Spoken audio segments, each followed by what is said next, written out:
টপিকসটা আছে সেটাতে, কারণ তোমাদেরকে আসলে থার্ড ইয়ারে তোমাদের এই টপিকসের শেষে তোমাদেরকে প্রেজেন্টেশন দিতে হবে। তোমরা কি জানো, সিনিয়রদের কাছ থেকে শুনেছিলে?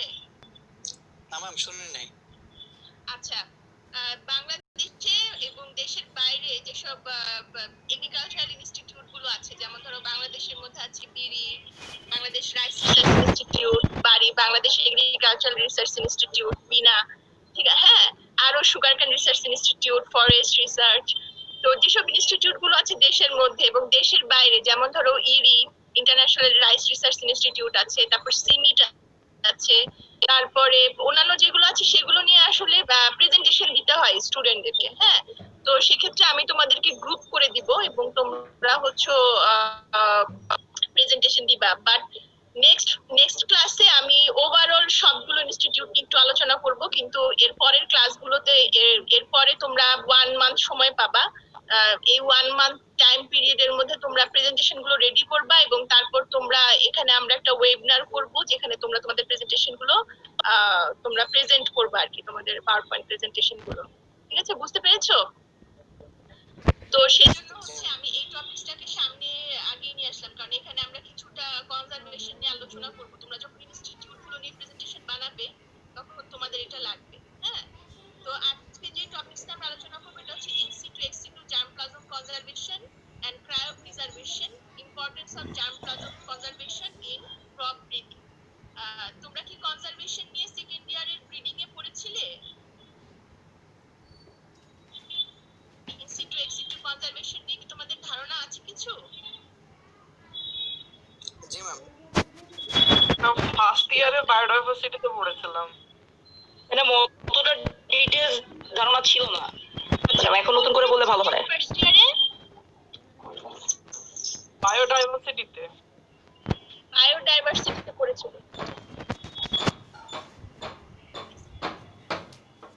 ফার্স্ট ইয়ারে বায়োডাইভার্সিটিতে পড়েছিলে? আচ্ছা, ঠিক আছে, তা আমরা আরো একটু ডিটেইল আলোচনা করব আজকে এটা একটা কমন টপিক। তো প্রথমে আমরা দেখি যে আসলে জার্মপ্লাজমটা কি। হ্যাঁ, জার্মপ্লাজম নিয়ে আমরা যেটা বলতে পারি যে টোটাল হেরিডিটারি ম্যাটেরিয়াল কোন একটা স্পিসিসে।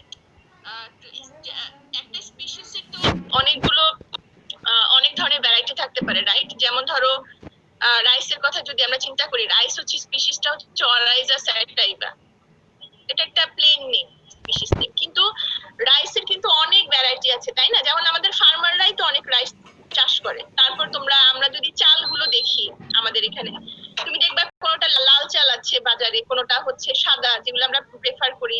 কোনো রাইস আছে অ্যারোমেটিক রাইস, যেমন ধরো পোলাওয়ের চাল, তাই না? তারপরে আছে হচ্ছে বাসমতি, লং গ্রেন, এগুলো আছে। তারপরে আবার ধরো অনেক এক এক এলাকার মানুষ এক এক ধরনের রাইস পছন্দ করে। আমি জানি না তোমাদের কারো বাড়ি দিনাজপুর কিনা, ওখানে খুব ভালো চাল হয়। তো এক একটা এলাকাতে কিন্তু বাংলাদেশে এরকম এক এক ধরনের চাল হয়। কোনো কিছু কিছু রাইস আছে যেগুলো আসলে ফার্মাররা কমার্শিয়াল বেসিসে চাষ করে। যেমন ধরো আছে BR28, BR29, BR58, এগুলো সবগুলি হচ্ছে ফার্মার্স চয়েস। ফার্মাররা এগুলো কাল্টিভেট করতে পছন্দ করে, এগুলো হচ্ছে কাল্টিভার। আর যে রাইস গুলো তোমার হয়তো শত শত বছর ধরে এখানে হয়ে আসছে, ওয়াইল্ড, যেমন ধরো বিভিন্ন ধরনের পোলাওয়ের চাল, যেটা বলতেছিলাম যে পোলার চালের মধ্যে বিভিন্ন ধরনের পোলার চাল আছে। আমরা বাজার থেকে কিন্তু কিনে খাই কি অনলি কালো জিরা, চিনি গুঁড়া, যেগুলো কমার্শিয়ালি পাওয়া যায়। কিন্তু এগুলো ছাড়াও কিন্তু আরো অনেক অ্যারোমেটিক রাইস আছে আমাদের। তো এই যে কিছু একটা স্পিসিস অরাইজা স্যাটাইভা, এর মধ্যে কিছু আছে কাল্টিভার, যেগুলো নাকি ফার্মাররা পছন্দ করে চাষ করে। হ্যাঁ, আর অনেক আছে যেগুলো আসলে ফার্মাররা চাষ করে না, কারণ সেগুলোর কমার্শিয়াল ভ্যালু কম। কেন ভ্যালু কম কমার্শিয়াল? কারণ হচ্ছে হয়তো দেখা গেছে যে তাদের ইল্ড কম। একটা যেই রাইসটার ইল্ড বেশি, ফার্মাররা কিন্তু সেটাই বারবার চাষ করতে যাবে, তাই না? যেটার ইল্ড নাই সেটা করবে না ফর কমার্শিয়াল বেসিস। তো এই যে রাইসের কথা যদি আমরা চিন্তা করি, তাহলে এর টোটাল জার্মপ্লাজমটা বলতে আমরা মিন করছি যে এটার কাল্টিভার এবং ওয়াইল্ড স্পিসিস। কোন একটা স্পিসিসের কাল্টিভার এবং ওয়াইল্ড, এটা নাকি কমার্শিয়াল ভ্যালু নাই, এই পুরোটা মিলাই হচ্ছে তার জার্মপ্লাজম। জার্মপ্লাজম মানে এই না যে কোনো একটা ধরো একটা স্পিসিসের জার্মপ্লাজম বলতে ওই স্পিসিসটার যতগুলো অ্যাভেলেবেল ভ্যারাইটি আছে সবগুলো সেই জার্ম ভ্যারাইটি আছে, ঠিক আছে? তাহলে কি বলা যায় যে the sum total of hereditary material or genes present in a species known as germplasm of that species. মোট কথা কোন একটা স্পিসিস এর যতগুলো ভ্যারাইটি আছে, সেটা কালটিভার হতে পারে, ওয়াইল্ড হতে পারে, সবগুলোই কিন্তু এই কমপ্লিটলি জার্মপ্লাজমের মধ্যে ইনক্লুডেড হবে। হ্যাঁ, so therefore germplasm collection is the collection of a large number of genotypes of a crop species and its wild relatives. So এটা টোটাল যে জিনোটাইপের যে কালেকশনটা, এটাই হচ্ছে আমরা বলবো হচ্ছে জার্মপ্লাজম। এখানে দেখো একটা এক্সাম্পল, একটা ছবি দেওয়া আছে, দেখো একদম বাম পাশের টপে যেটা ছবিটি, বিভিন্ন ধরনের টমেটো, হ্যাঁ, বাইন টমেটো আছে এখানে, বড় মিটি টমেটো আছে, রেড, ইয়েলো, গ্রিন কালারের বিভিন্ন ধরনের টমেটো। তারপর দেখো বিভিন্ন ধরনের কুমড়ার ছবি, কত ভেরিয়াস শেপের কুমড়া হয় বা স্কোয়াশ, হ্যাঁ, অনেক শেপের হয়। তারপরে বিভিন্ন ধরনের ভুট্টা হতে পারে। একদম নিচে দেখো, এগুলো হচ্ছে বিনস। একই স্পিসিসের অনেক বিভিন্ন কালারের যে ভ্যারাইটি, এটা তো এটা কিন্তু কমপ্লিট জার্মপ্লাজম। টমেটোর জার্মপ্লাজম বলতে যত ধরনের টমেটো ওয়ার্ল্ডে অ্যাভেলেবেল আছে পুরোটাই কভার করবে। হ্যাঁ, আবার যেমন স্কোয়াশের জার্মপ্লাজম মানে যত ধরনের ভ্যারাইটি অ্যাভেলেবেল আছে, ওয়াইল্ড হতে পারে, কালটিভার হতে পারে। জার্মপ্লাজম মানে হচ্ছে কমপ্লিট যে জিনোটাইপের যে কালেকশন, সেটাই হচ্ছে জার্মপ্লাজম। আচ্ছা, তো এই যে জার্মপ্লাজম বা এই জেনেটিক রিসোর্স, এটা আসলে আমাদেরকে কনজার্ভ করা বা স্টোর করে রাখার আসলে মানে প্রয়োজনীয়তাটা কি? হ্যাঁ, তো এটা এক কথায় বলা যায় যে এটার মেইনলি প্রয়োজন, কারণ এটা হচ্ছে হারিয়ে যাচ্ছে বা এক্সটিংক্ট হয়ে যাচ্ছে স্পিসিস গুলো।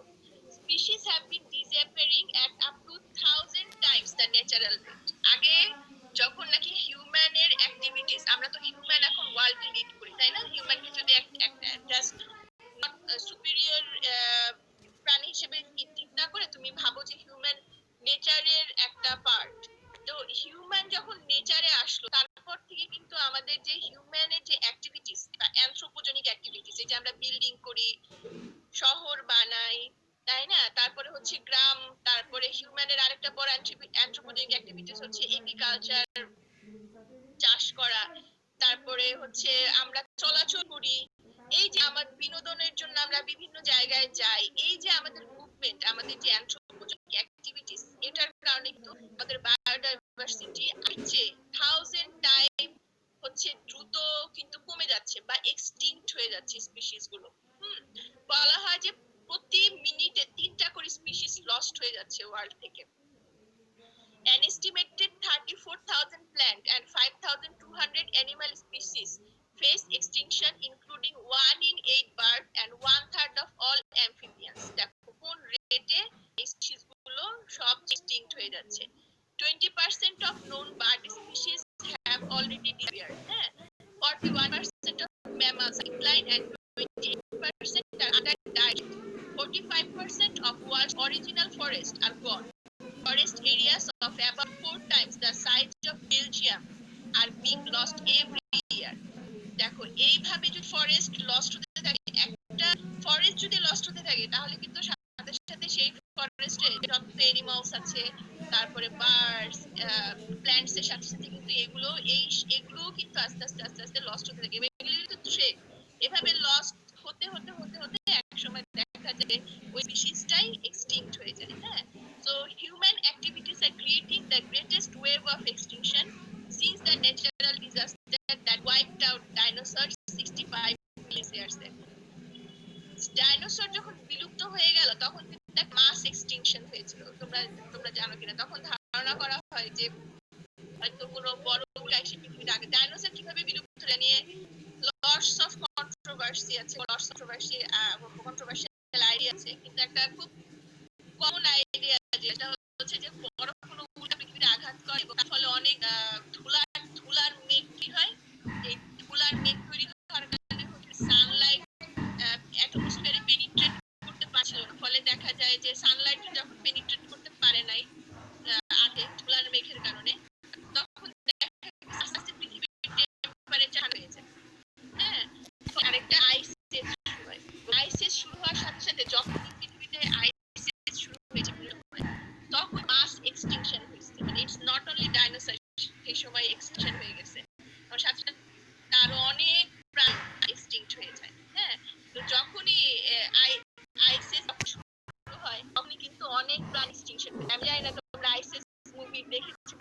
রাইসেস কয়েকটা আছে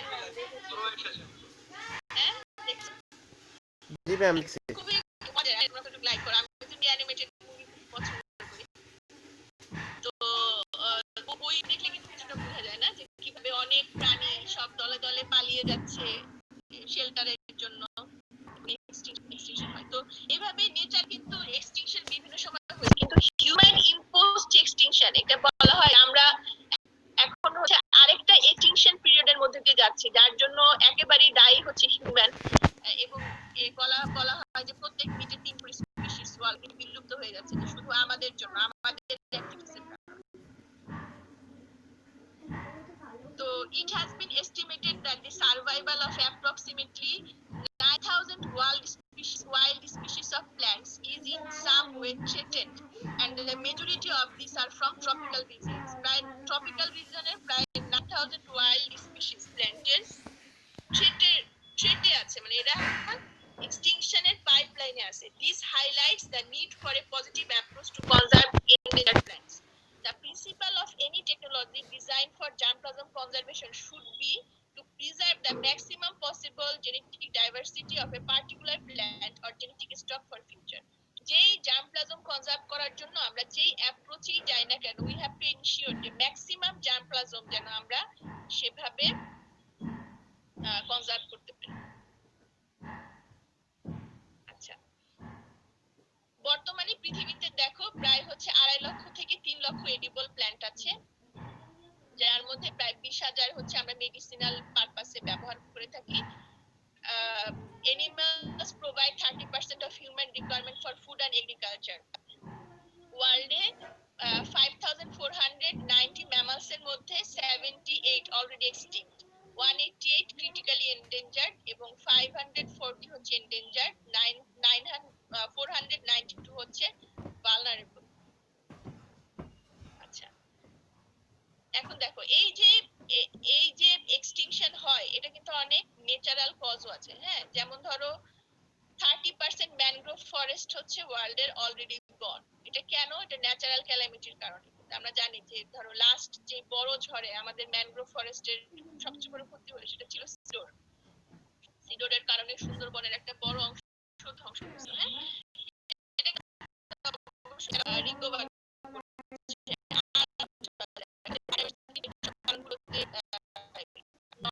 যেমন ধরো স্যানিটেশন হতে পারে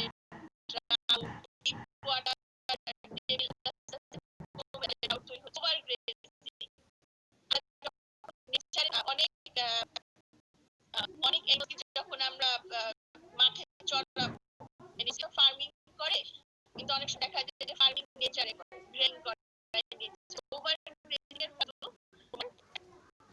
বায়োডাইভার্সিটি নষ্ট হতে পারে আচ্ছা biodiversity and security. The rapid decline in biodiversity is a threat to food security through introduction of exotic species, loss of neglected unutilized species, monoculture biodiversity.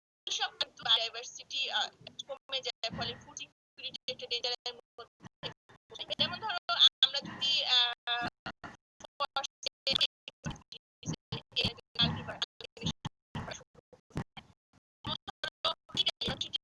জানি যে আমরা কিন্তু বাংলাদেশে চাষ করি না কানাডা থেকে এখন ওখান থেকে এনে যদি আমরা শুরু করি আমরা জানি যে এটার ইম্প্যাক্ট কি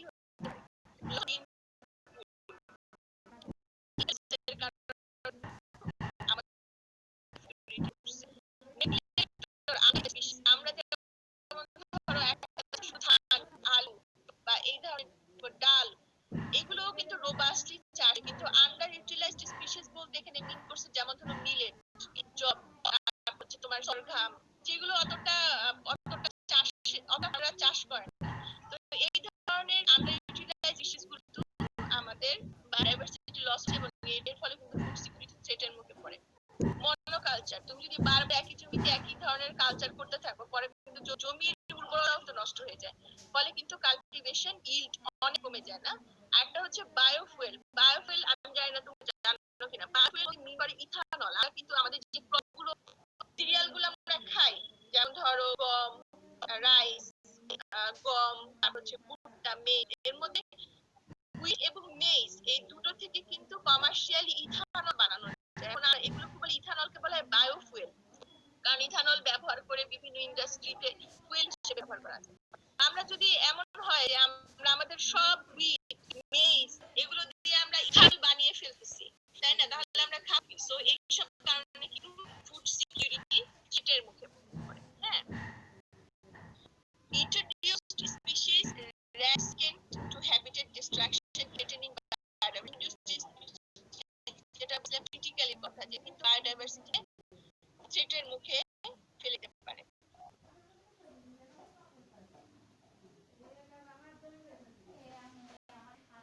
ঠিক আছে, এখানে আমরা এই সাইডে যেমন আমরা বুঝি যে ইউক্যালিপটাস, ইউক্যালিপটাস কিন্তু বাংলাদেশে তুমি যেখানেই যাবা সেখানে ইউক্যালিপটাস গাছটাকে দেখতে পাবে। ইভেন আমাদের কাঁঠাল আছে। ইউক্যালিপটাস গাছটা অস্ট্রেলিয়াতে নেটিভ, এটা বাংলাদেশে নিয়ে আসা হয়েছিল ধরো 80-র দশকে। তখন কেন নিয়ে আসা হলো এটা, তখন ধারণা করা হয়েছিল ইউক্যালিপটাস খুব দ্রুত বড় হয় এমন একটা প্ল্যান্ট, দেখতে ভালো, সো লাগালে এটা একটা সৌন্দর্য বর্ধন হবে, দ্রুত বড় হয়, কাঠ পাওয়া যায়।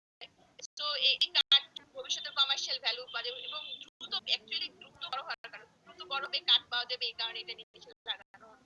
তখনও কিন্তু জানতে পারে এটা যে ডিসঅ্যাডভান্টেজটা। তো দেখা গেল যে ইউক্যালিপটাস আসলে মাটির সবচেয়ে ডিপেস্ট লেয়ার থেকে ওয়াটার অ্যাবজর্ব করে। হ্যাঁ, ফলে তুমি যখন ইউক্যালিপটাস প্রচুর পরিমাণে লাগাবা, তোমার ওয়াটার লেয়ারটা নিচে নেমে যাবে।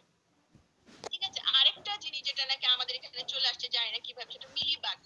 এটা এটা তোমরা দেখেছো কিনা, এখানে কিন্তু প্ল্যান্টে প্রচুর হয়। বাংলাদেশে সামার টাইমে বিভিন্ন প্ল্যান্টের মধ্যে মিলিবাগ ইনফেস্টেশন দেখা যায়, স্পেশালি সোলানেসিয়াস ক্রপের মধ্যে। এরাও কিন্তু কোনো না কোনো ভাবে ইনডিউস স্পিসিস, এটা আমাদের এখানে স্পিসিস, ফলে আমাদের ফসলের প্রচুর পরিমাণে কিন্তু ক্ষতি হচ্ছে। আচ্ছা, আরেকটা পয়েন্ট যেটা ছিল বায়োডাইভার্সিটি লসের, যে neglected and under utilized species গুলোকে ইগনোর করা। হ্যাঁ, এগুলোকে মাইনর ক্রপ গুলোকে আমাদের ফার্মাররা লাগাতে চায়, ফলে কিন্তু এটা ইউনিভার্সিটি কিন্তু আস্তে আস্তে কমে যায়। যেমন তো pearl millet, finger millet, sorghum, এইগুলো। আচ্ছা, যেটা বলছিলাম আগে যে biofuel currently biofuel have been placed as a solution to energy security and climate change. হ্যাঁ, increased conservation of agriculture commodities to play a key role in increasing international food security.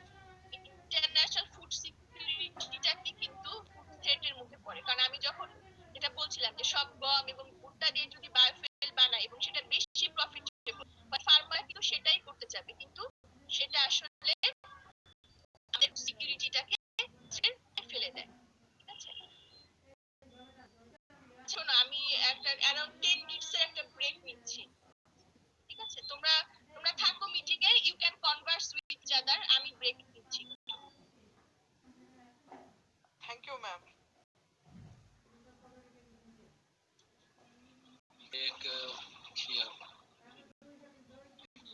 এখন আপনাদের ভিতরে গান পরিবেশন করুন। যেসব ক্রপগুলো ফার্মাররা কমার্শিয়াল ভ্যালু কমে যাওয়ার কারণে আর চাষ করে না, যেমন বিভিন্ন ধরনের ওয়াইল্ড ক্রপ, যেটা বলছিলাম যে ফিঙ্গার মিলেট হতে পারে কিংবা সরকাম হতে পারে, এগুলো যদি গভর্নমেন্ট সাবসিডাইজ করে ফার্মারদেরকে, যে তারা যা কাল্টিভেশনে যা তারা যেটা প্রোডিউস করবে সেটা গভর্নমেন্ট কিনে নেবে কিংবা সিড দিবে, এবার যদি সাবসিডাইজ করে তাহলে কিন্তু তারা এগুলো চাষ করতে আগ্রহী হবে এবং তারা কিন্তু টিকে থাকবে এই ক্রপগুলো। Promotion of research relating to evaluation of national germplasm of cultivated crops to maintain their viability. Research করতে হবে, এই যে আমাদের যে এই যে ক্রপ গুলো আছে যেগুলো কি ভালনারেবল, এগুলো নিয়ে কিন্তু আমাদের রিসার্চ করতে হবে। এস্টাবলিশমেন্ট অফ জিন banks of cultivated crops at regional level, বিভিন্ন রিজিওনাল লেভেলে জিন ব্যাংক যদি আমরা এস্টাবলিশ করতে পারি তাহলে কিন্তু আমরা এদেরকে রক্ষা করতে পারি। দেখো, জার্মপ্লাজম কনজারভেশন অবজেক্টিভ গুলো কি? কনজারভেশন অফ রেয়ার জার্মপ্লাজম, যেসব জার্মপ্লাজম গুলো রেয়ার সেগুলোকে কনজার্ভ করা, কারণ যেগুলো রেগুলার চাষ হয় এগুলো কিন্তু চাষ হবে, এগুলো কিন্তু আর এক্সট্রা কেয়ার দিয়ে কনজার্ভ করার কিছু নেই, কিন্তু যেগুলো রেয়ার সেগুলো যেহেতু এক্সটিংক্ট হয়ে যাচ্ছে অন দা ওয়েতে, সো তাদেরকে কিন্তু কনজার্ভ করতে হবে। আচ্ছা, conservation of plant material from endangered species, endangered species গুলোকে কনজার্ভ করে রাখতে হবে। Conservation of cell lines producing medicines, ঠিক আছে, storage of medicine culture for micro propagation, conservation of soma, clonal and gametoclonal variations in culture, storage of pollen for enhancing longevity. এইসব জিনিসগুলোকে, এইসব জার্মপ্লাজমকে conserve করে রাখাই কিন্তু আমাদের এই কনজারভেশনের উদ্দেশ্য।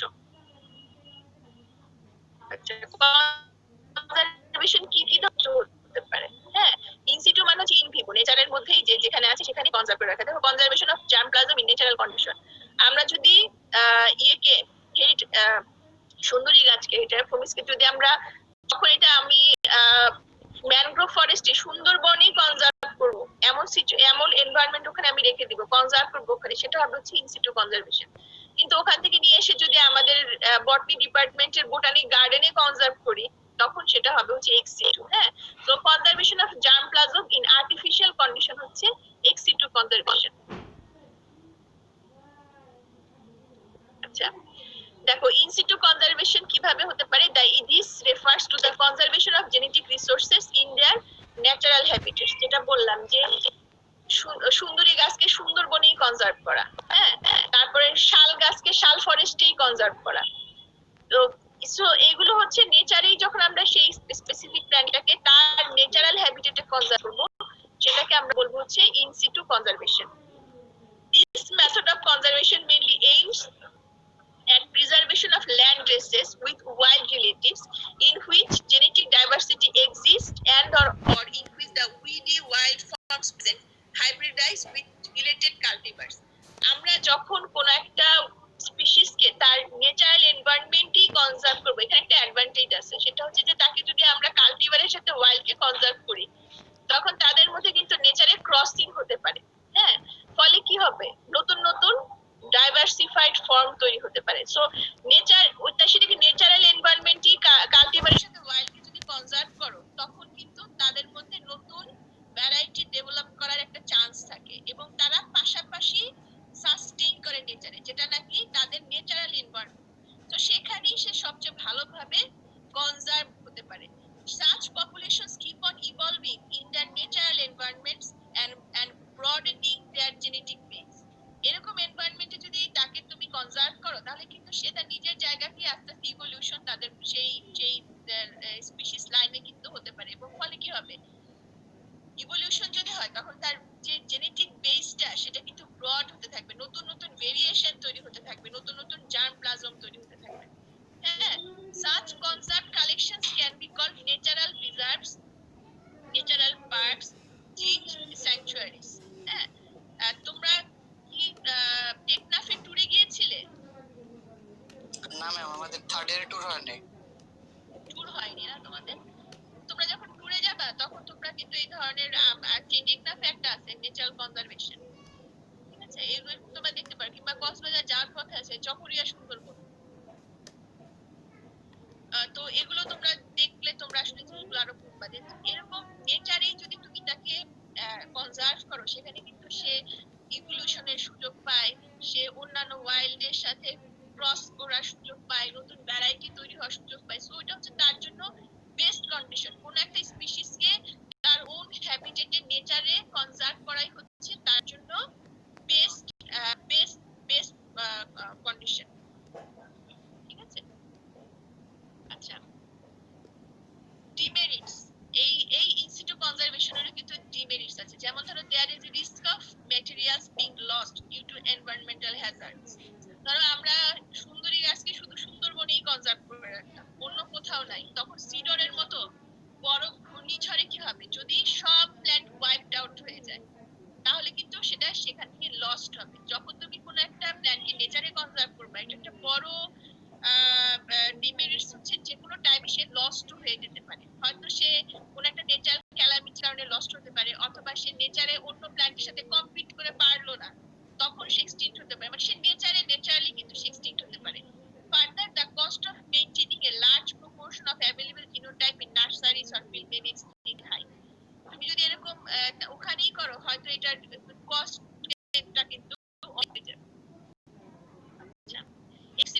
conservation. This is the technique of conserving genetic sources under controlled experimental conditions outside their natural habitat. Ex situ conservation may be either in vivo or in vitro. হ্যাঁ, যখন আমরা নেচার থেকে কোন একটা প্ল্যান্ট স্পিসিস নিয়ে আসবো এবং অন্য কোথাও সেটাকে কনজার্ভ করব, তখন সেটাকে বলবো হচ্ছে আমরা এক্স সিটু কনজারভেশন। এটা ইন ভিভো হতে পারে, ইন ভিট্রো হতে পারে। মানে কি ইন ভিভো মানে হচ্ছে নেচারা কোন একটা জায়গায় করে, যেমন ধরো বোটানিক গার্ডেন। আমরা বাংলাদেশের বিভিন্ন জায়গা থেকে বিভিন্ন প্ল্যান্ট স্পিসিস নিয়ে এসে আমাদের ঢাকা ইউনিভার্সিটির বোটানিক গার্ডেনে লাগিয়েছি। হ্যাঁ, তো এটা কিন্তু একটা in vivo ex situ conservation. আর ইন ভিট্রো কোনটা? ইন ভিট্রো শব্দটার মানেই হচ্ছে কাচের বোতলের ভিতরে। আমরা যখন এটাকে টিস্যু কালচার করে রাখবো, মিডিয়াতে এটাকে মেইনটেইন করব, সেটা হচ্ছে ইন ভিট্রো ওয়ে। ঠিক আছে? তো সো এটা দুই ভাবে হতে পারে, ইন ভিভো হতে পারে, ইন ভিট্রো হতে পারে। Ex situ conservation, ex situ conservation is the chief mode of preservation of genetic resources which may include both cultivated and wild materials.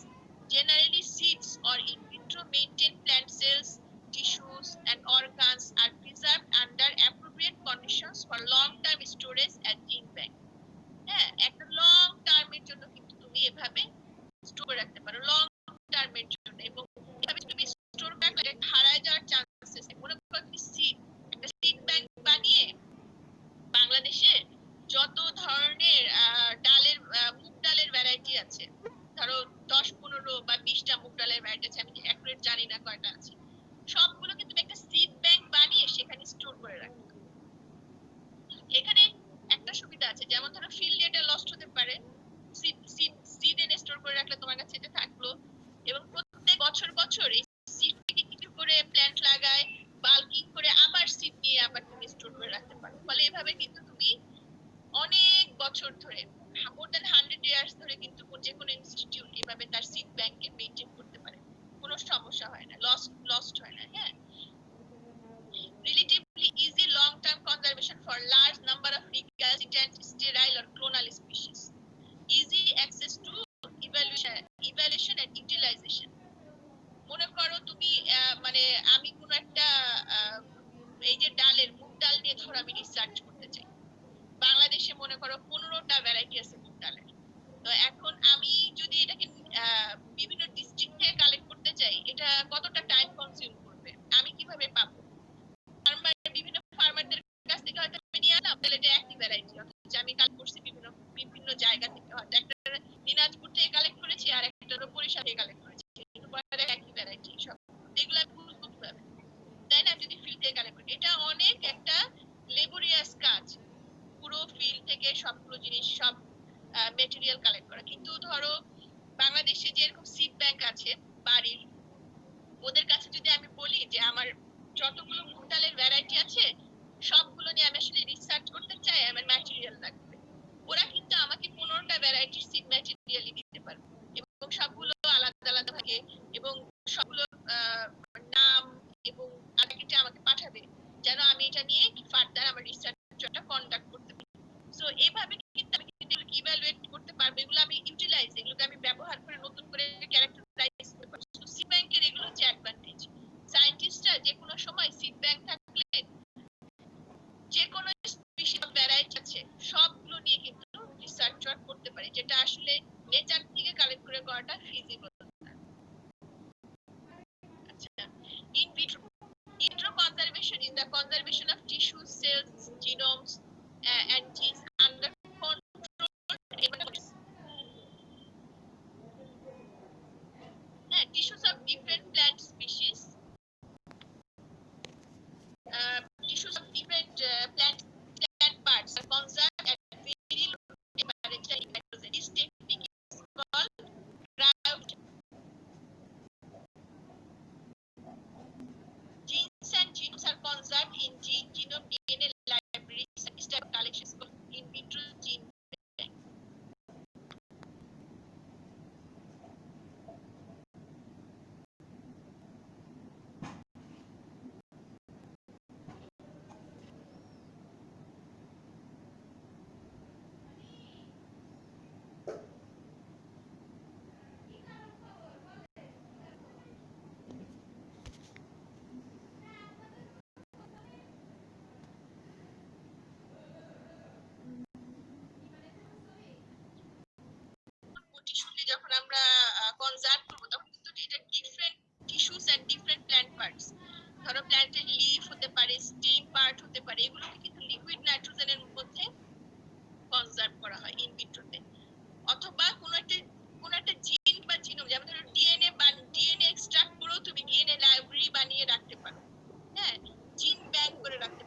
Growth রুমের মধ্যে কিন্তু আমি কনজার্ভ করতে পারবো। ঠিক আছে, টিস্যু কালচার করে রাখলাম সব। এভাবে কিন্তু আমি যেগুলো টিস্যু কালচার করা যায়, রেয়ার প্ল্যান্ট যেমন ধরো অর্কিড, অর্কিড কিন্তু বিভিন্ন হাই ভ্যালু অর্কিড যেগুলো আছে কিংবা ওয়াইল্ড অর্কিড, এগুলো কিন্তু আমি খুব ইজিলি টিস্যু কালচার করে রেখে দিতে পারবো, কিংবা পটেটো হতে পারে, এভাবে রাখা যায়। আচ্ছা, এটা না করে আমি আবার কি করতে পারি, বিভিন্ন প্ল্যান্ট পার্ট নিতে পারি।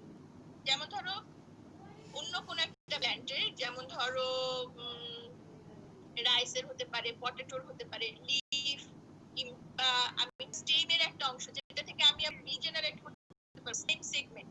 যদি পটেটো নেই, আমি ছোট স্টেম সেগমেন্ট পারি, এখান থেকে আমি আবার নতুন প্ল্যান্ট পাবো। হ্যাঁ, মেরিস্টেমেটিক টিস্যু আছে এখানে।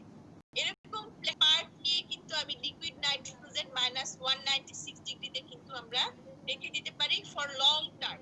আবার যখন প্রয়োজন হবে সেখান থেকে আমি বের করে নিব এবং আবার টিস্যু কালচার করে সেটাকে প্রোপাগেট করব। এভাবে কিন্তু আমি ইনভিট্রোতে এগুলোকে স্টোর করতে পারি। আচ্ছা, এটা তো গেল টিস্যু এবং আমি কিভাবে গ্রোথ রুমে মেইনটেইন করতে পারবো। আবার আমি যেটা করতে পারি, টিস্যু থেকে ডিএনএ আইসোলেট করে নিতে পারি। এভাবে কিন্তু আমি ডিএনএ -80 তে রেখে দিতে পারি ফর লং টাইম। লাইব্রেরি বানাতে পারি। ডিএনএ লাইব্রেরি বানিয়ে রাখা হয় হচ্ছে ব্যাকটেরিয়ার মধ্যে। যেমন ধরো ইকোলাইতে, ইকোলাই ব্যাকটেরিয়ার মধ্যে পুরো রাইসের যত জিনোম, ফুল জিনোমটা, যত জিন আছে সবগুলো কিন্তু ডিএনএ লাইব্রেরি বানায়, ইকোলাই রেখে দেয়। আমরা নরমালি লাইব্রেরি বলতে কি মিন করি, যে লাইব্রেরিতে যে আমরা ধরো জেনেটিক্স এর যদি একটা লাইব্রেরি হয়, সেখানে যে কি তুমি জেনেটিক্স এর উপর যত বই আছে সব যে ওখান থেকে কিন্তু করতে পারি, তাই না? এরকম আমরা যদি রাইসের লাইব্রেরি বানায় রাখি ইকোলাইতে, তখন সেখানে কিন্তু রাইসের মধ্যে যত জিন আছে সব জিনকে ওই লাইব্রেরি থেকে পরবর্তীতে আমরা নিতে পারবো, প্রয়োজনীয় জিনকে। হ্যাঁ, মনে করো একটা লাল চাল, white rice, red rice, red রাইসের আমি এরকম ডিএনএ লাইব্রেরি বানিয়ে রেখে দিলাম।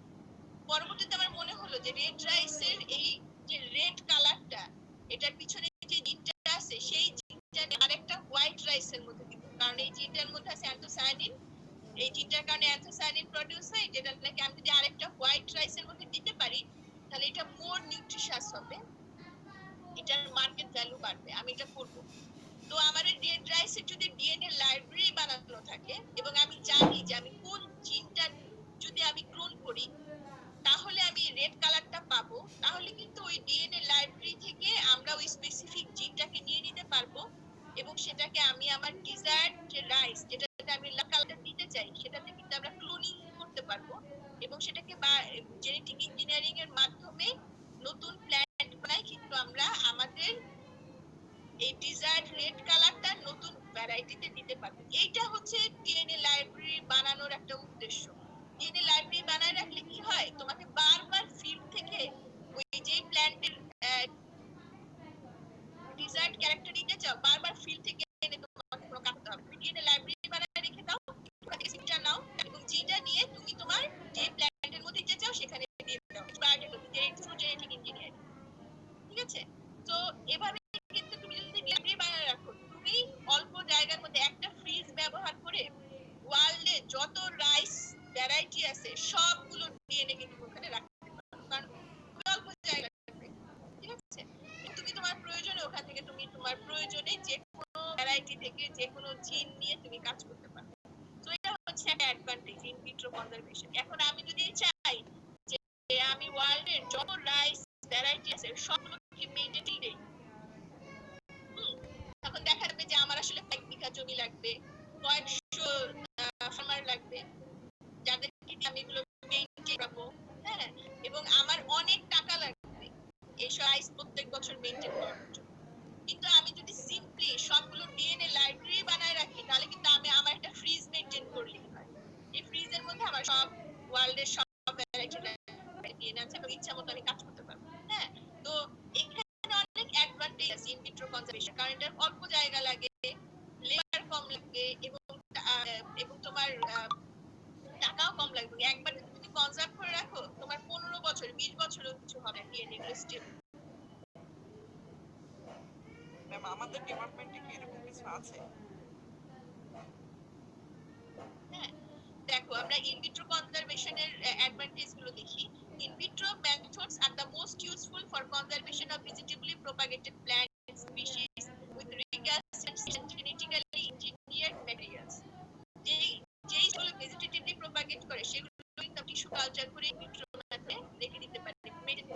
বছরের পর বছর। Requirement for little space for preservation large number of clonally multiplied plant. এই প্ল্যান্টগুলো ক্লোন হয়, ক্লোনালি মাল্টিপ্লাই করে, যেমন ধরো পটেটো, অর্কিড, ক্রিসেন্থিমাম, এগুলোকে কিন্তু তুমি এভাবে মেনটেন করতে পারবে। Strawberry. Maintenance of the material in an environment free of pest and pathogen. যদি ইন ভিট্রোতে মেইনটেইন করো, তোমার পেস্ট প্যাথোজেনের নিয়ে কোনো চিন্তা করতে হবে না, পেস্ট প্যাথোজেন ইনফেস্টেশন নিয়ে। Protection against deserts of natural environment hazards, যেমন ধরো ঘূর্ণিঝড়, বন্যা, এগুলো তোমার ম্যাটেরিয়াল নষ্ট হয়ে যাবে এমন চিন্তাও তোমাকে করতে হবে না। Availability of nucleus stock to propagate large number of plants rapidly whenever necessary. তুমি যদি 5 বোতলে স্ট্রবেরি কালচার মেইনটেইন করো, হ্যাঁ, তাহলে তুমি নেক্সট সিজনের জন্য 500 চারা বানাই দিতে পারবা। সো এরকম নিউক্লিয়াস স্টক যদি তুমি মেইনটেইন করো, পরবর্তীতে যে কোনো সময় প্রয়োজনে তুমি এরকম বানাতে পারবা। Minimizing the obstacles generally imposed by quarantine assistance on the movement of live plants across national boundaries since their race and maintaining an aseptic environment. যেমন ধরো আমি যদি বাংলা থেকে অস্ট্রেলিয়াতে কোনো plant material, living plant material নিয়ে যেতে চাই, আমাকে কিন্তু এয়ারপোর্টে আটকায় দিবে কোয়ারেন্টাইন লয়ের কারণে। হ্যাঁ, আমাকে দিতে দিবে না, কারণ তুমি আমাদের বায়োডাইভার্সিটি বা তুমি এটার সাথে কোনো বিভিন্ন ধরনের প্যাথোজেন, হয়তো ব্যাকটেরিয়া, ফাঙ্গাস চলে আসতেছে, যেটা আমাদের নেচারের জন্য এনভায়রনমেন্ট।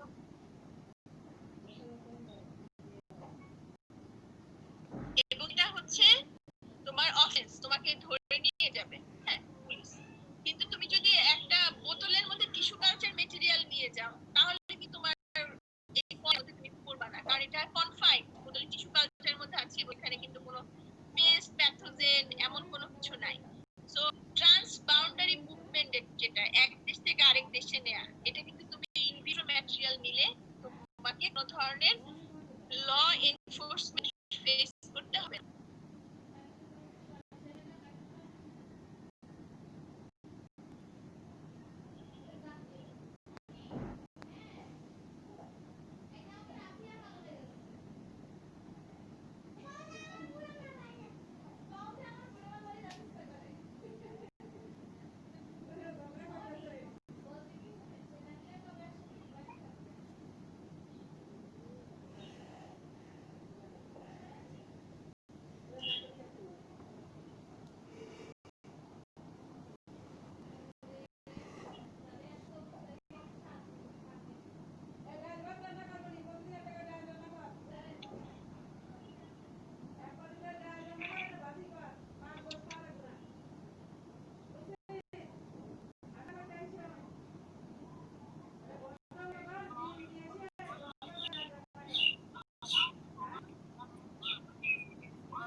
আচ্ছা, তো যেটা বলছিলাম,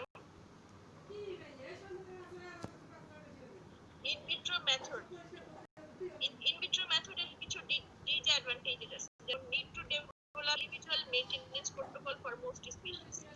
তোমার প্রত্যেকটা স্পিসিসের জন্য তুমি যদি ইন ভিট্রো মেথডে কনজার্ভ করতে চাও, তখন প্রত্যেকটার জন্য ইন্ডিভিজুয়াল মেইনটেনেন্স প্রোটোকল তোমাকে ডেভেলপ করতে হবে। ফার্স্টে তুমি যদি tissue culture, in vitro culture যদি করতে চাও, সেক্ষেত্রে প্রত্যেকটা স্পিসিসের জন্য আলাদা আলাদা ভাবে তোমাকে tissue culture protocol, growth regulator যেমন অক্সিন, সাইটোকাইনিন, এগুলো যে কম্বিনেশন, সেগুলোকে কিন্তু আলাদা আলাদা ভাবে তোমাকে ডেভেলপ করতে হবে। আচ্ছা, রিস্ক অফ সোমাটোনাল ভেরিয়েশন, আমরা যখন কালচার করব তখন কিন্তু এগুলোকে বলে ক্লোনগুলোর মধ্যে অনেক সময় জেনেটিক চেঞ্জ চলে আসে, কোনো জিনের মিউটেশন হয়ে যায়, হ্যাঁ, তো সেটাকে বলা হচ্ছে সোমাক্লোনাল ভেরিয়েশন।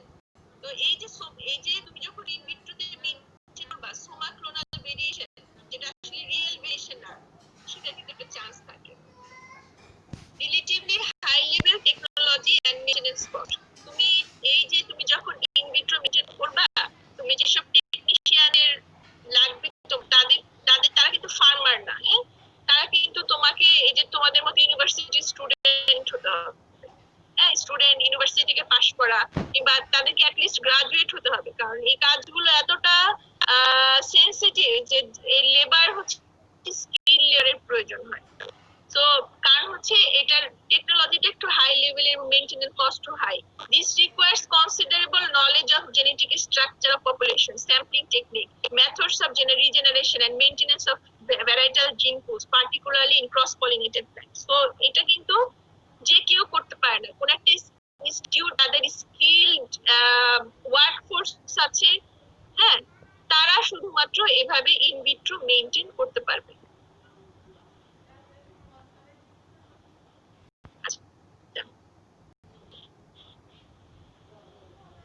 এখন আমরা দেখি যে এক্সিটো টেকনিক গুলো কি কি, যেমন ধরো field and its transfer and planting at second site, number of sections of future user conserve. তুমি ফিল্ড জিন ব্যাংকের মাধ্যমে কিন্তু এক্সিটো কনজারভেশন করতে পারবা এই এক্স ভিট্রোতে, ইন ভিট্রো না। এক্স ভিট্রো টেকনিকের মধ্যে একটা হচ্ছে ফিল্ড জিন ব্যাংক, যেটা সিডস অথবা লিভিং ম্যাটেরিয়াল আমরা একটা লোকেশন থেকে এনে আরেকটা লোকেশনে এভাবে আমরা কনজার্ভ করতে পারি। অল্প কয়েকটি স্পিসিসের লার্জ নাম্বার অফ অ্যাক্সেশন বলতে বোঝায় ইন্ডিভিজুয়াল। অল্প 2-3টে স্পিসিসের তুমি ধরো প্রত্যেকটি স্পিসিসের 100 করে প্ল্যান্ট এনে লাগালা, ইন্ডিভিজুয়াল। তো অ্যাক্সেশনস গুলো হচ্ছে ইন্ডিভিজুয়াল, এভাবে যদি এনে লাগায় এটাকে বলা হয় ফিল্ড। অ্যাডভান্টেজ হচ্ছে suitable for story materials recalcitrant species. এই যে স্পিসিস গুলো তুমি ইন ভিট্রোতে করতে পারবে না, রিকালসিট্রেন্ট, সেগুলো কিন্তু তুমি ফিল্ড জিন ব্যাংকের মাধ্যমে সেগুলোকে তুমি স্টোর করতে পারো। Easy access for characterisation, evaluation, utilisation, এগুলোর জন্য আমরা খুব সহজেই ফিল্ড জিন কিনতে পারি এবং সেগুলোকে ক্যারেক্টারাইজ করতে পারি। আরেকটা এক্সিটো টেকনিক হচ্ছে বোটানিক গার্ডেন বা আরবোরিটাম। তোমরা ফার্স্ট ইয়ারে ভিজিট করেছো তাই না? আমাদের যে জাতীয় ন্যাশনাল বোটানিক গার্ডেন আছে সেটা তোমরা তো গিয়েছিলে তাই না? ফার্স্ট ইয়ারে তোমাদের ট্যুর হয়েছে, জি ম্যাম, গেছিলাম। জি ম্যাম। হ্যাঁ, তো ওখানে গিয়ে তো তোমরা দেখছো ওখানে কিন্তু অনেক বড় কালেকশন আছে, হিউজ কালেকশন আছে বিভিন্ন প্ল্যান্ট। তো ওয়ার্ল্ডের সব দেশে কিন্তু এরকম বোটানিক গার্ডেন আছে, ইভেন বিভিন্ন সিটিতে বোটানিক গার্ডেন আছে। যদি তোমরা যখন চেষ্টা করবা বোটানিক গার্ডেন ভিজিট করতে, কারণ তারা বোটানিস্ট, তো বোটানিক গার্ডেন ভিজিট করলে দেখবা যে অনেক ভালো লাগবে। কারণ তখন দেখবা যে যে স্পিসিস গুলো নিয়ে আমরা পড়েছি ক্লাসে আমাদের দেশে নাই, সেগুলো কিন্তু ওখানে যে তোমরা দেখতে পাবে। যেমন ধরো জিঙ্গো বাইলোবা, তারপরে ফিলাডেন্ড্রন, তারপর বিভিন্ন ধরনের সাইকাস, স্পাইনাস, এগুলো বাংলাদেশে अवेलेबल আমরা দেখি না। হ্যাঁ, সে কিন্তু বিভিন্ন বোটানিক গার্ডেনে যে কিন্তু দেখতে পারবো। Advantage, freedom to focus wild plants and non economic plants. যে প্ল্যান্ট গুলো ওয়াইল্ড এবং ইকোনমিক, নন ইকোনমিক প্ল্যান্ট, সেগুলোকে কিন্তু আমরা এভাবে কিন্তু আমরা বোটানিক গার্ডেনে কিন্তু সেগুলোকে আমরা কনজার্ভ করতে পারি। Easy public access for conservation. এই যে তোমরা যেরকম ফার্স্ট ইয়ারে গিয়েছিলে বা বাংলাদেশ বোটানিক্যাল গার্ডেন, তাই না? এভাবে কিন্তু পারপাসেও কিন্তু ইজি পাবলিক অ্যাক্সেস এইসব গার্ডেন কিন্তু, যেখানে সবাই যায় এবং সবাই কিন্তু শিখতে পারে। আমার দেখা সবচেয়ে, আমি সবসময় ট্রাই করি, আমি যেসব দেশে গিয়েছি বিভিন্ন সময় সবসময় ট্রাই করেছি ওই জায়গাগুলোতে বোটানিক গার্ডেন ভিজিট করতে। তো আমার কাছে খুব ভালো লেগেছে রিসেন্টলি, যেটা আমি চায়না গিয়েছিলাম তোমার লাস্ট ইয়ারে জুন জুলাইয়ের দিকে, তখন এবং বেইজিং বোটানিক গার্ডেন। হ্যাঁ, এবং বেইজিং বোটানিক গার্ডেন হচ্ছে আমার দেখা one of the biggest botanic garden. অসম্ভব সুন্দর। তোমরা যদি কখনো চায়না যাও, ইউ শুড গো। একটু বেইজিং এর মেইন সিটি থেকে একটু দূরে, ধরো ড্রাইভ করে 1.5 ঘন্টার মতো লাগে, বাট ইটস এক্সিলেন্ট, অনেক সুন্দর এবং অসংখ্য হাজার হাজার হাজার হাজার প্ল্যান্ট আছে। হ্যাঁ, আর একটা বোটানিক গার্ডেন যেটা royal botanic garden kew garden, এটা লন্ডনে। তো লন্ডনে একটু, এই গার্ডেনটা লন্ডনের একটু পাশে। এটাও তো মনে হয় আমরা ক্লাসে অনেকবার বিভিন্ন টিচাররা বলেছে তাই না, ট্যাক্সোনমিতে কিউ গার্ডেন, তোমরা নাম শুনেছো না? ম্যাম শুনেছি। কিউ গার্ডেনের কথা কি তোমরা ক্লাসে, ট্যাক্সোনমি ক্লাসে শুনেছো টিচারদের কাছে? জি ম্যাম, শুনেছি। হ্যাঁ, এখানে কিন্তু ইভেন প্রাইম রোজের একটা স্পিসিসও কিউ গার্ডেনে স্পিসিস হয়েছিল। এটা নিয়ে একটা মজার একটা গল্প আছে প্রাইম রোজের, শুনেছো? আমার তত ভালো মনে নাই, কিন্তু প্রাইম রোজের এরকম ধরো দুইটা ইন্টার স্পিসিস ক্রস হয়ে আরেকটা নতুন স্পিসিস তৈরি হয়েছিল কিউ গার্ডেনে। কিউ গার্ডেনটা বিখ্যাত কারণ হচ্ছে এটা ওয়ার্ল্ডের সবচেয়ে বেশি পরিমাণে স্পিসিস কিউ গার্ডেন আছে, প্রায় 4,500 প্ল্যান্ট স্পিসিস কিউ গার্ডেনে আছে। ওয়ার্ল্ডের সবচেয়ে বড় হারবেরিয়ামটাও কিউ গার্ডেন। হ্যাঁ, অনেক বড়। যদি কখনো ইংল্যান্ডে যাওয়ার সুযোগ হয়, আমি বলবো তোমাকে অবশ্যই তোমরা একবার কিউ গার্ডেন ভিজিট করবা, অসম্ভব সুন্দর। এবং ওখানে সবচেয়ে বড় হারবেরিয়ামটা আছে, সব প্ল্যান্ট স্পিসিস। এবং তোমাদের মধ্যে যদি কেউ পরবর্তীতে ট্যাক্সোনমি নিয়ে কাজ করো, হ্যাঁ, ট্যাক্সোনমি ল্যাবে যাও, ট্যাক্সোনমি কাজ করো, আমি জানি না, কারণ এই ট্যাক্সোনমি নিয়ে কাজ করাটা খুব কঠিন, ঠিক আছে? এবং একেবারে ওন ইন্টারেস্ট না থাকলে ট্যাক্সোনমি নিয়ে কাজ করা যায়, কারণ স্পিসিস আইডেন্টিফাই করতে হয়, খুবই লেবরিয়াস এবং খুব টাফ। তো ট্যাক্সোনমি দিয়ে যারা কাজ করে, যারা ট্যাক্সোনমিস্ট, যেটা তারা একেবারেই তারা খুব ইউনিক এবং এই ব্যাপারে তারা অসম্ভব ইন্টারেস্ট ফিল না করলে কেউ ট্যাক্সোনমিস্ট হতে পারে না। তো ট্যাক্সোনমিতে তোমার যখন কোনো নতুন স্পিসিস আইডেন্টিফাই করার প্রয়োজন হয়, ইভেন আমাদের দেশেও নতুন স্পিসিস যখন মনে করে এক্সপার্টরা, যে ট্যাক্সোনমিক এক্সপার্ট, যে এই স্পিসিসটা বাংলাদেশের নতুন, এর আগে কখনো আইডেন্টিফাইড হয় না, নতুন species, তখন সেটাকে কিন্তু হারবেরি করে রয়্যাল বোটানিক গার্ডেনে পাঠাতে হয়। হ্যাঁ, ওদের কাছে এরকম 3টা হারবেরিয়াম শীট পাঠাতে হয় রয়্যাল বোটানিক গার্ডেনে, কিউ রয়্যাল বোটানিক গার্ডেন এট কিউ গার্ডেন, ওখানে পাঠায় ওদের হারবেরিয়াম সেন্টারে। এবং ওরা ওদের কাছে যে হারবেরিয়াম লাইব্রেরি আছে, সেখানে তারা মিলিয়ে দেখে যে এই স্পিসিস অন্য কেউ জমা দিয়েছে কিনা কখনো, কিংবা এক্সিস্টিং কিনা তাদের কাছে জেনেছে। এবং ওরা যখন ডিক্লেয়ার করে যে না, এটা ইউনিক, এটা আমাদের এখানে নাই এবং অন্য কেউ এটা কখনো ক্লেম করে না, তখনই শুধুমাত্র সেই স্পিসিসটা ডিক্লেয়ার করে এটা একটা ওয়ার্ল্ডে একটা নতুন স্পিসিস।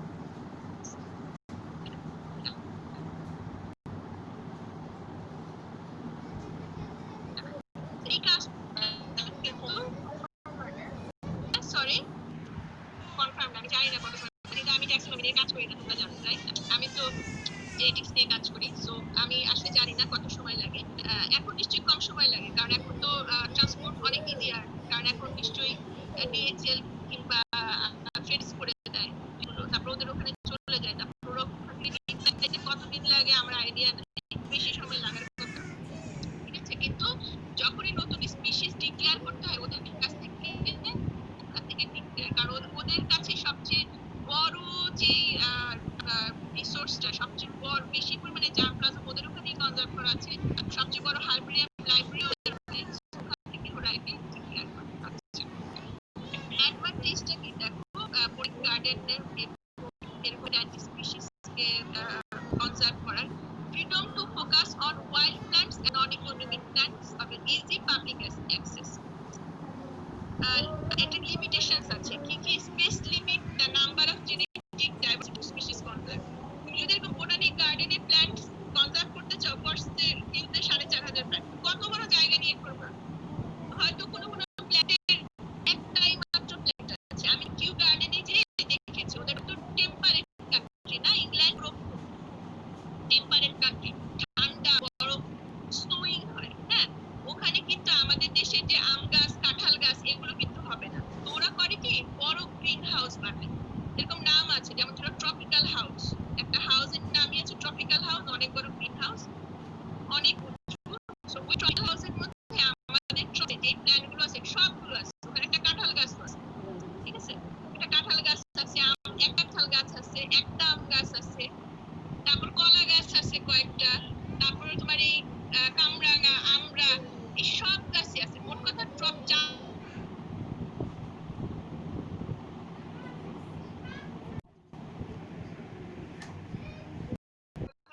হাউস আছে, টেম্পারেট হাউস আছে, অর্কিড হাউস আছে, এরকম ধরো 8-10টা বিশাল বিশাল গ্রিন হাউস আছে, যেগুলোর মধ্যে ওরা আসলে প্ল্যান্টগুলোকে মেইনটেইন করে। এগুলোর তো মেইনটেইনের কস্ট অনেক high.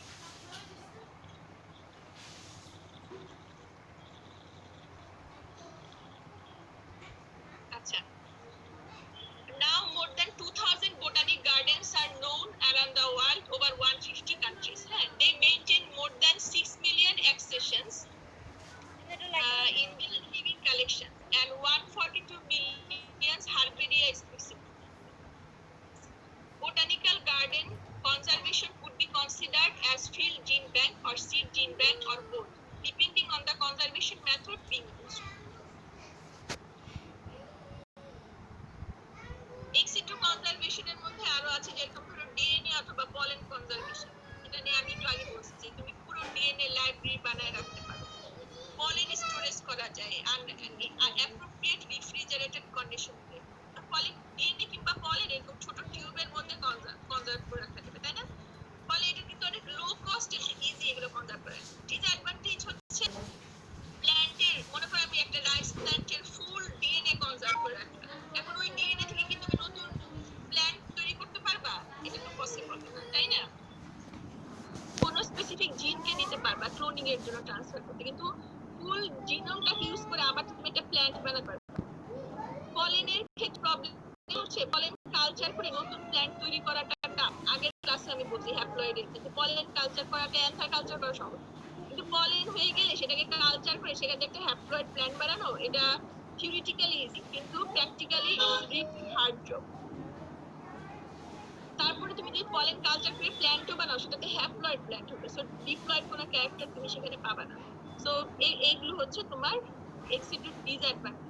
Seed conservation, germplasm conservation in the form of seed is most convenient since seed occupy relatively small space, efficient and reproducible, feasible for minimum and long-term secure storage, easy access for characterization, evaluation and utilization, detailed maintenance once material is conserved, their transport to various introduction centers and gene bank is also economical.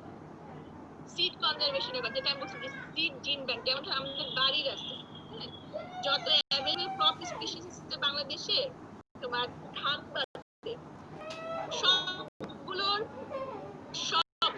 সব ক্রপের seed বাড়ি seed bank করে store করে। ধানের seed bank করে store করে হচ্ছে আর international institute যেটা আছে তারা ওয়ার্ল্ডের সব জায়গা থেকে এনে যতগুলো স্পিসিস আছে, যত ভ্যারাইটি আছে, সবগুলো ভ্যারাইটির সিড কিন্তু কাছে আছে। তো এটা কিন্তু সিড কনজারভেশনে রাখা যায় ফর লং টাইম।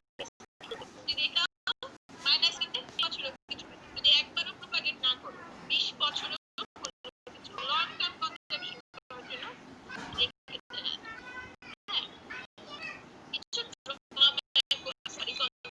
যেমন ধরো আজ পর্যন্ত শেষ হতো না, ফোনের চার্জ শেষ হয়ে ফোনটা শেষ হয়ে গেছে। ঠিক আছে, তোমাদের ক্লাস কেন লং টাইম করো না? মানে 1 ঘন্টা হবে না। 1 ঘন্টার থাকো না, আমি 1 ঘন্টা নিয়ে ফেলছি, এটা অনেক জরুরি। আমাদের 10 মিনিট ব্রেক দিছি, আমার ল্যাপটপে সমস্যা হয়েছে। ফোনে তো আমি চার্জ দেওয়া হয় না, অনেকে বাসায় ক্লাস করে তো। আচ্ছা আচ্ছা ঠিক আছে, তাহলে আমি নেক্সট ক্লাস দেখে তোমাদের এই